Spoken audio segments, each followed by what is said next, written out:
una filósofa italiana llamada Gloria Orici.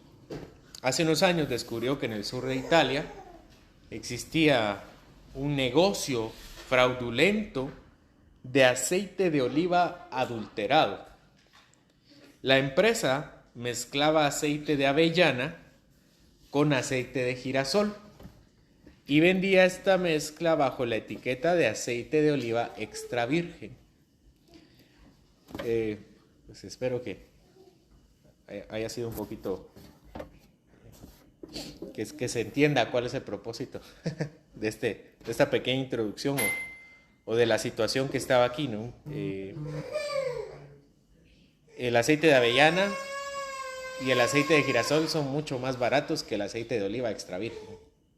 Cuando acusaron de fraude al director de la empresa, él no entendía por qué tanto alboroto respecto de eso, ¿no? Él se justificó diciendo que gracias a su aceite, las personas podían comprar aceite con la etiqueta extra virgen a un precio súper bajo, muy por debajo que los aceites extra virgen. No importaba que el aceite no fuera el que anunciaba la etiqueta, porque el intercambio era beneficioso para todos. El director dijo: ellos fingen que compran aceite de oliva y tú pretendes que se los vendes. Esto lo tomé de un artículo que se llama ¿Por qué la mediocridad nos gusta más de lo que en realidad admitimos? Y eso tiene algo de positivo. Así se llama el artículo. El artículo menciona que le han puesto nombre a estas transacciones mediocres, donde hay personas que venden algo a bajo precio, sabiendo que no es lo que venden, y hay personas que compran a bajo precio estos productos sabiendo que no es lo que es lo que vale.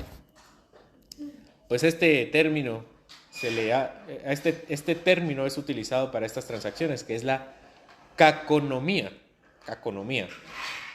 Caco viene del griego malo, por si acaso no es una forma mala de llamarlo, ¿no? Se utiliza, por ejemplo, la palabra cacofonía. Es una palabra técnica para describir algo que suena mal, caco. Y caco viene de la palabra malo, desagradable. Y nomía viene de la palabra administración. Entonces, caconomía es una forma, es como un derivado de la palabra economía. Caconomía, economía. Son intercambios de baja calidad o mediocres, donde ambos están de acuerdo. Dame una paga mala y te presto un servicio mediocre, o pago por un producto deficiente a un precio también mediocre. Según el mismo autor, esta caconomía existe en todos los ámbitos de la sociedad. Por ejemplo, un profesor prefiere un estudiante que no trabaje mucho para que él no tenga que dedicar tanto tiempo a calificar. El alumno prefiere un maestro así también, porque así no tendrá que estudiar tanto. Al final, igual recibe un título de una institución que pretende y parece exigente a un estudiante que aparenta ser excelente y brillante. El artículo se llama ¿Por qué la mediocridad nos gusta más de lo que en realidad admitimos? Y eso tiene un lado positivo, porque la conclusión del artículo es que la caconomía es lo que nos permite vivir con flexibilidad y ser un poco mediocres de vez en cuando. Dice el artículo, lo cito: el mundo sería terrible si se nos juzgara mal porque no podemos permitirnos ciertos estándares o si no supiéramos lidiar con la mediocridad, concluye la filósofa. Y el tema de la calidad es debatible en temas de economía o de finanzas, pero cuando se trata de Dios, la calidad es todo. La mediocridad sí es un pecado. Esta es la segunda disputa de Dios contra Israel, y Malaquías es el intermediario. La querella de Dios presentada contra su pueblo es la siguiente: este pueblo no me está honrando. Este pueblo desprecia mi nombre. Malaquías 1:6. El hijo honra al padre y el siervo a su señor. Si pues soy yo padre, ¿dónde está mi honra? Y si soy señor, ¿dónde está mi temor? Dice Jehová de los ejércitos a vosotros, oh sacerdotes, que menospreciáis mi nombre. Y Dios lo inicia presentando como algo muy, muy sencillo, pero al mismo tiempo muy, muy grave. Los padres tienen una honra y los señores reciben un temor. ¿Por qué el Padre de todo y el Señor de señores no tiene su honra y no tiene su temor? Si se supone que soy su Padre y su Señor, dice el Señor, ¿por qué menosprecian mi nombre? Este es el litigio de Dios contra Israel. Israel le responde a Dios y Dios le responde otra vez. Seguimos con la lectura, versículo 6. Y decís, ¿en qué hemos menospreciado tu nombre? En que ofrecéis sobre mi altar pan inmundo. Y dijisteis, ¿en qué te hemos deshonrado? En que pensáis que la mesa de Jehová es despreciable. Casi se puede escuchar el tono arrogante con el que Israel le responde a Dios. Recuerden que esta no es una conversación entre Dios e Israel. No es una conversación. Dios les está increpando por algo que ya pasó. Y lo está haciendo a través del profeta Malaquías. De hecho, Malaquías lo que le está diciendo es a Israel cuál es la conversación que ellos ya tuvieron, una conversación espiritual. ¿Dónde está mi honra? Dice Dios. Ustedes me dijeron, ¿en qué te hemos deshonrado? Y yo les digo, en que sus sacrificios son inmundos. Hasta se puede escuchar la respuesta altanera que Israel le dio y la forma en que Dios tristemente se los dice.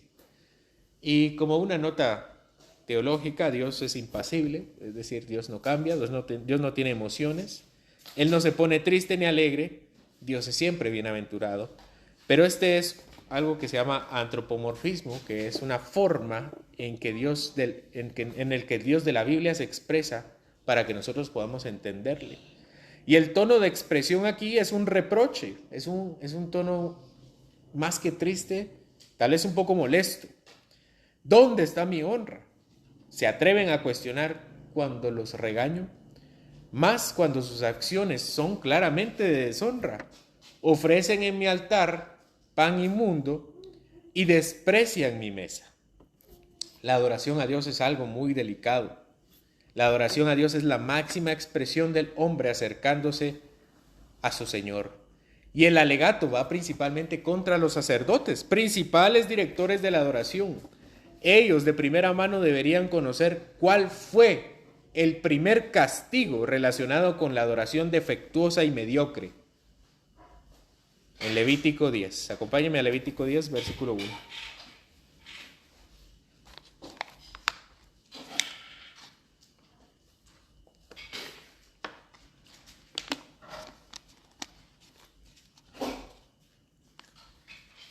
Nadab y Abiú, los hijos de Aarón, tomaron cada uno su incensario y pusieron en ellos fuego, sobre el cual pusieron incienso y ofrecieron delante de Jehová fuego extraño, que él nunca les mandó. Y salió fuego de delante de Jehová y los quemó y murieron delante de Jehová.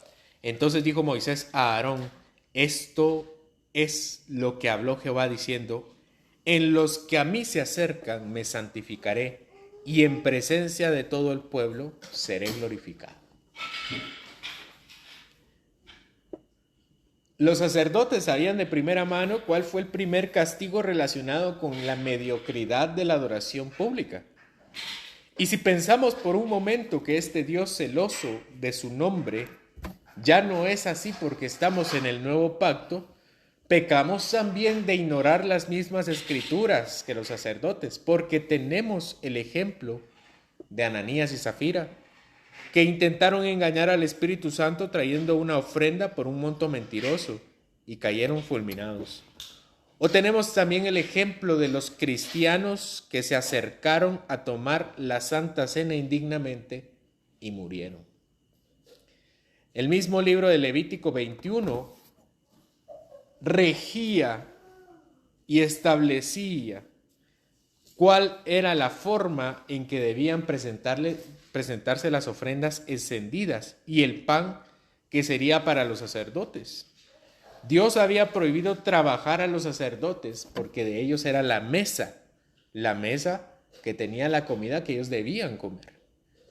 Levítico 21:6 dice: santos serán a su Dios y no profanarán el nombre de su Dios, porque las ofrendas encendidas para Jehová y el pan de su Dios ofrecen, por tanto serán santos. Las ofrendas de pan que traía Israel para la mesa eran mediocre, y los sacerdotes aceptaban estas ofrendas en el tiempo de Malaquías, pero igual decían que la mesa de la proposición que estaba dentro del templo también era inmunda, porque las cosas que traían Israel también era inmundo el sacrificio. De modo que los sacerdotes no aceptaban una mejor ofrenda porque sabían que el pueblo no las iba a traer. Entonces los sacerdotes no les pedían a los israelitas una ofrenda correcta y ellos después también la despreciaban porque sabían que era una ofrenda impura. Esto era la caconomía pura. Pero no solo del pan, el sacrificio de animales también. Versículo 8. Y cuando ofrecéis animal ciego para el sacrificio, ¿no es malo? Asimismo ofrecéis el cojo o el enfermo, ¿no es malo? Preséntalo pues a tu príncipe, ¿acaso se agradará de ti o le serás acepto? Dice Jehová de los ejércitos. También deberían saber esto los sacerdotes, deberían saberlo de primera mano, porque Levítico 22 dice en su versículo 20, ninguna cosa que tenga defecto ofreceréis, porque no será acepto por vosotros. O sea, no deberían aceptar cualquier ofrenda defectuosa. Israel tenía terminantemente prohibido presentar sacrificios con defectos, y los sacerdotes tenían terminantemente prohibido aceptar sacrificios con defectos. Versículo 22 de Levítico 22. El ciego, el perniquebrado, el mutilado, el verrugoso, el sarnoso, el roñoso, no ofreceréis estos a Jehová, ni de ellos pondréis ofrenda encendida sobre el altar a Jehová. Entonces Dios les pregunta retóricamente, ¿no es malo entonces presentar animales con defecto? La respuesta es, sí es malo. A ver, dice Dios, preséntenle ustedes a sus príncipes animales defectuosos. Vamos a ver qué les dicen. Israel en este momento está bajo el dominio persa. Seguramente por el hijo de Asuero, por el hijo de Jerjes, llamado Artajerjes. Pero igualmente, aunque estaban debajo del imperio romano, ellos tenían príncipes locales, príncipes israelitas. Y entonces Dios les dice, vayan a ver con sus príncipes, con sus hermanos, que son un poco superiores a ustedes, a ver si les presentan animales defectuosos. Y la pregunta es retórica, porque nunca lo harían. Nunca se presentarían ellos delante de sus príncipes. Sería una vergüenza para ellos presentarse delante de sus autoridades con un presente y un regalo tan imperfecto. Le estarían regalando algo de lo que les sobra, no de lo mejor, como si fuera por obligación y no por un deseo de agradar. Y puede ser que muchos de nosotros también tengamos actitudes similares de presentar lo mejor a nuestros padres, a nuestros jefes, a nuestros amigos para agradarlos, pero cuando se trata de Dios le damos de lo que nos sobra. Y aunque Malaquías tratará acerca del diezmo dentro de poco, ya podemos ver hacia dónde se dirige el profeta, porque aún hoy lo primero que hacemos no es apartar de nuestro dinero los diezmos y ofrendas para Dios, sino que lo hacemos ya al final del mes con lo que nos sobra. O tratamos de negociar con Dios con una especie de caconomía, porque siempre la necesidad está a la orden del día. Pues Dios entenderá, ¿no? Como si fuera una obligación y no un deseo de agradarlo. Le damos de lo que nos sobra. ¿Acaso Dios no tiene mayor honra que cualquiera de nuestras obligaciones económicas?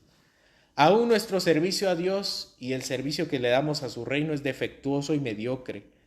No colocamos nuestros dones como servicio a otros dentro de las primeras cosas de nuestras tareas. Esperamos a ser servidos antes de servir. No buscamos cómo mejorar nuestros dones para bendecir mayormente a otros. Se ha popularizado la idea de que servir a Dios es estar al frente de una congregación, subido en un escenario con un instrumento, una guitarra, con un puesto en la iglesia institucional, pero servir a Dios es principalmente servir al prójimo. El apóstol Pablo nos ordena en Filipenses 2, 3 al 4, estimando cada uno a los demás como superiores a sí mismos, no mirando cada uno lo suyo propio, sino cada cual también por lo de otros. ¿O qué decir de nuestro esfuerzo por el reino de Dios? ¿Será mediocre también? ¿Acaso Dios no es digno de ser conocido y adorado por los incrédulos? ¿Dónde está pues la honra de Dios cuando no nos esforzamos ni un poco por buscar la salvación de otros? Nosotros le decimos a Dios, a ver Dios, yo estoy tratando de ser buen cristiano. ¿En qué te he deshonrado, Dios?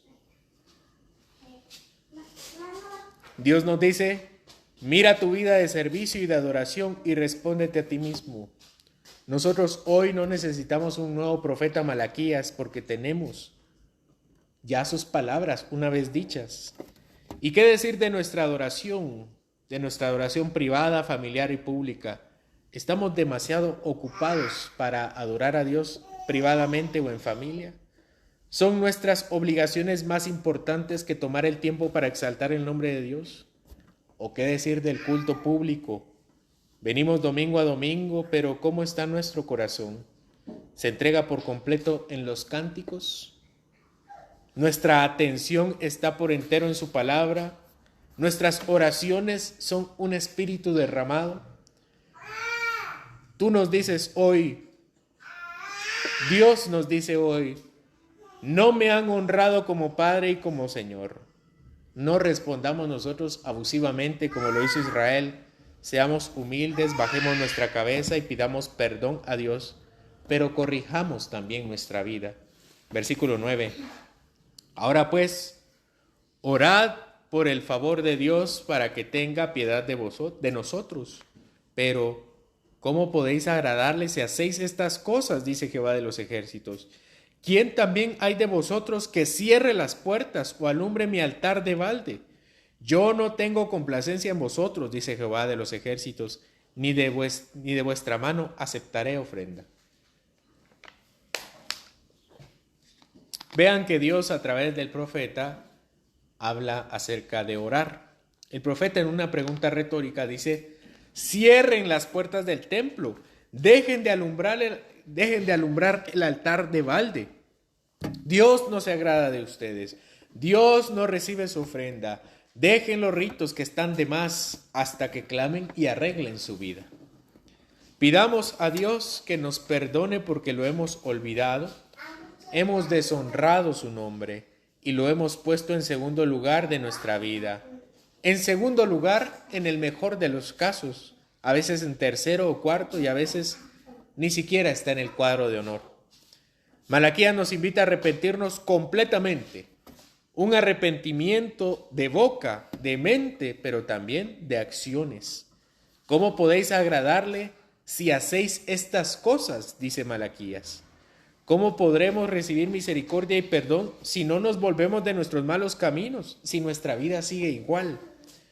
Por tanto, hoy, como hace 2400 años, es necesario que la predicación de Malaquías sea efectiva en nuestra vida. No se trata de hacernos sentir mal y decir, Malaquías tiene razón. No busco intencionalmente la evangelización, no desarrollo mis dones, ni siquiera sé cuáles son. Y en la adoración no logro conectar con los salmos, divago en la oración y el texto todavía me parece bastante oscuro. ¿Cómo podemos agradar a Dios si hacemos estas cosas? Dice Jehová de los ejércitos. Tomemos firmes resoluciones. No se trata, dice el versículo 9, ¿cómo podéis agradarle si hacéis estas cosas? Oren por el favor pero ¿qué pasa si continúan haciéndola? Tomemos firmes resoluciones. Conoceré mis dones, los mejoraré, buscaré personas con quien aplicarlos, los pondré al servicio de la iglesia, tendré en cuenta a los incrédulos que se relacionan conmigo, oraré por sus vidas, les presentaré el evangelio, mis ojos estarán más abiertos a las ocasiones en que desconocidos puedan escuchar la palabra y el evangelio de mi boca y no de alguien más.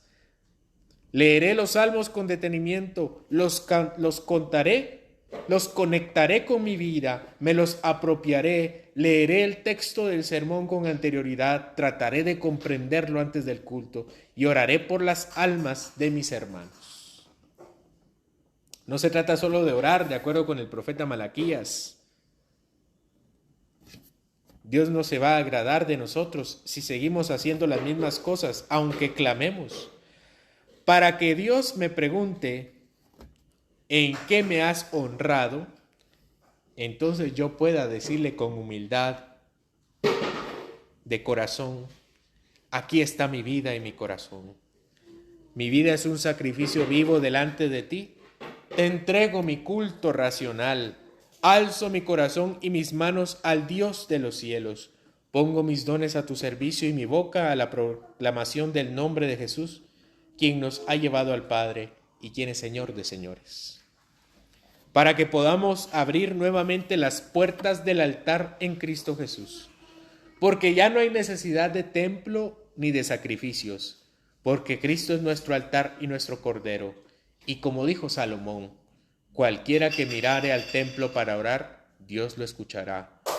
Cualquiera que mire a Cristo, verdadero templo, para clamar y arrepentirse, Dios obrará en su vida.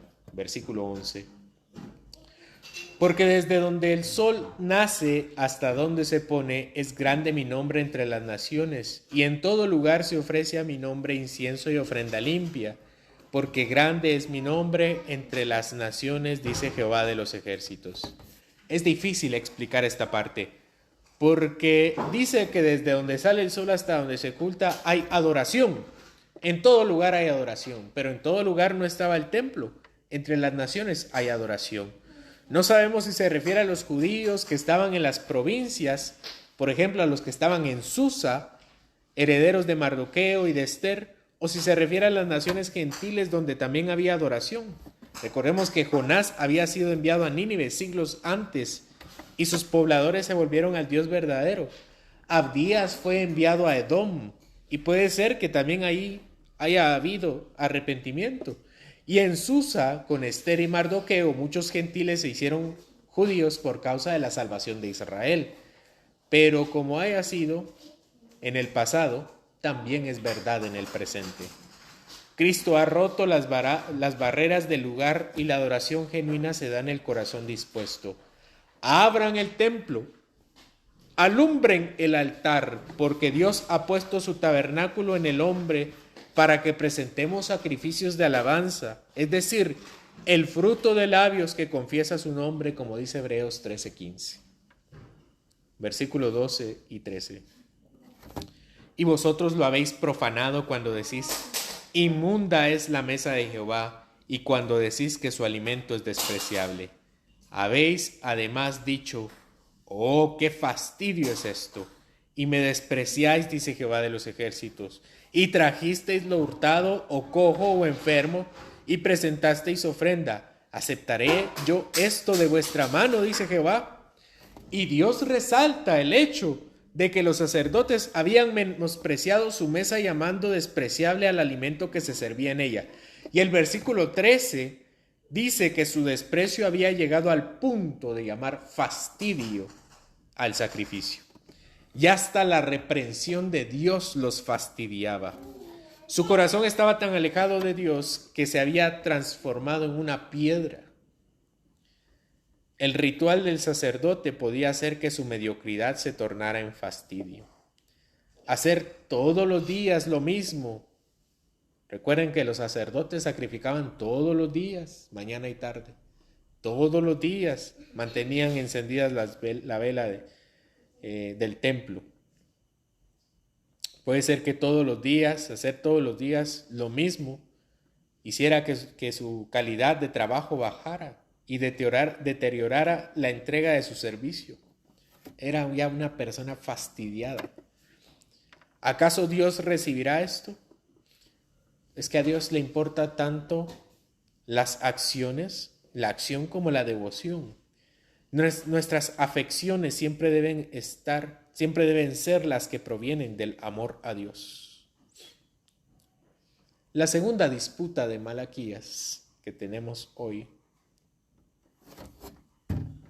debe ser recibida con humildad, porque el que tiene oídos sordos recibirá algo más que una reprensión. Versículo 14.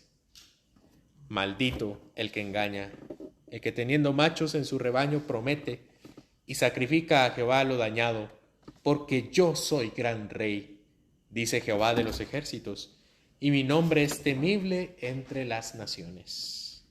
Dios lanza una maldición de juicio contra el engañador. Pueden engañar al sacerdote pasando un animal dañado como si fuera uno sano, o pueden aprovecharse de la mediocridad de los sacerdotes para convencerlo de sacrificar cualquier animal defectuoso, pero nadie engaña a Dios. Gálatas 6:7 nos lo dice: no os engañéis, Dios no puede ser engañado, Dios no puede ser burlado. Dios sabía que se entregaban animales con defectos e imperfecciones, cuando en sus casas ellos tenían animales bien sanos.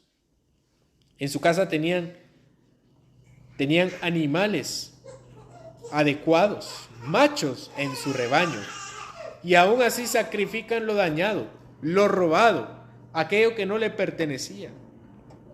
Pero Dios es un Dios grande, es un gran rey, nada se le pasa por alto, su nombre es temible entre las naciones, y si no es temido por su misericordia, será temido por su juicio. Hermanos, la mediocridad en el servicio a Dios es un grave pecado. No lo intentemos engañar, no intentemos engañar a Dios. Dios abre sus brazos de misericordia en Cristo, ofreciendo el perdón de nuestros pecados, dándonos ánimo, quitando de nosotros el fastidio que pudo haber provocado la rutina, o tal vez los problemas de esta vida. Cristo es para nosotros también el motor, impulsado por el amor del sacrificio en la cruz. Volvamos a nuestro primer amor para que nuestras obras sean perfeccionadas. El nombre y la gloria de Dios lo vale. Su salvación es digna de ser anunciada. Su nombre es digno de ser temido.